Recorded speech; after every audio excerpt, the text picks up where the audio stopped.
बहुत समय पहले गंगा किनारे बसे एक छोटे से गांव में रघु नाम का एक गरीब बुनकर रहता था। उसका परिवार कई पीढ़ियों से कपड़े बुनने का काम करता आया था, लेकिन अब जमाना बदल गया था। बाजार में मशीनों से बने कपड़े आने लगे थे और लोगों ने हाथ से बुने कपड़ों की कद्र करना छोड़ दिया था।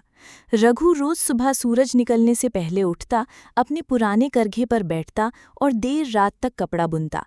मेहनत बहुत होती, लेकिन पैसे इतने कम कि घर का चूल्हा भी कभी कभी ठंडा रह जाता। उसकी पत्नी गौरी और छोटा बेटा माधव भूखे सो जाते, फिर भी रघु के चेहरे पर कभी शिकन नहीं आती। एक दिन गांव में बड़ा मेला लगा। चारों ओर शोरगुल था, रंग बिरंगी दुकानों से गांव जगमगा रहा था। रघु ने भी अपने हाथ से बुने कपड़े वहां बेचने के लिए रखे, लेकिन लोगों ने उसके कपड़ों की तरफ देखा तक नहीं। सभी मशीन से बने चमकदार कपड़ों की ओर खिंच गए। रात ढलने पर जब रघु का एक भी कपड़ा नहीं बिका तो वो मायूस होकर बैठ गया। उसी वक्त एक बूढ़ी औरत उसके पास आई।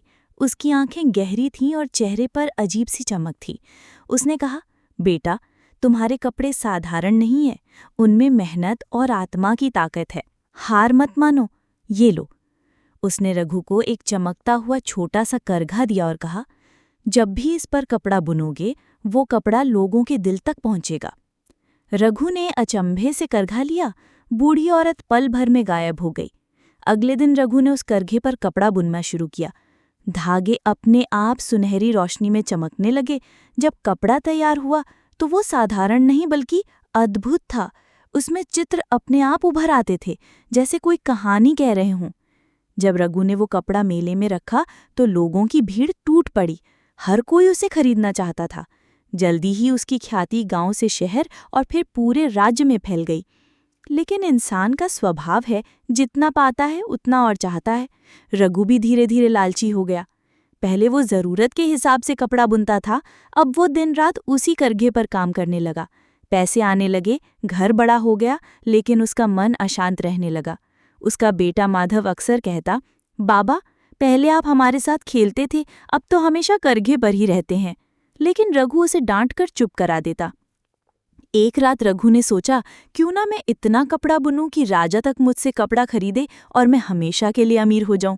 वो करघे पर बैठा और बुनना शुरू किया, लेकिन इस बार धागे उलझने लगे, करघा चरमराने लगा। रघु ने और तेजी से धागे खींचे और अचानक करघा टूट गया। करघा टूटते ही उसके बनाए सारे कपड़े राख में बदल गए। उसके पास जो कुछ भी था पल भर में समाप्त हो गया। रघु जमीन पर बैठकर रोने लगा। तभी वही बूढ़ी औरत फिर प्रकट हुई। उसने कहा, बेटा, जादू मेहनत और ईमानदारी को सहारा देने के लिए था, लालच को बढ़ाने के लिए नहीं।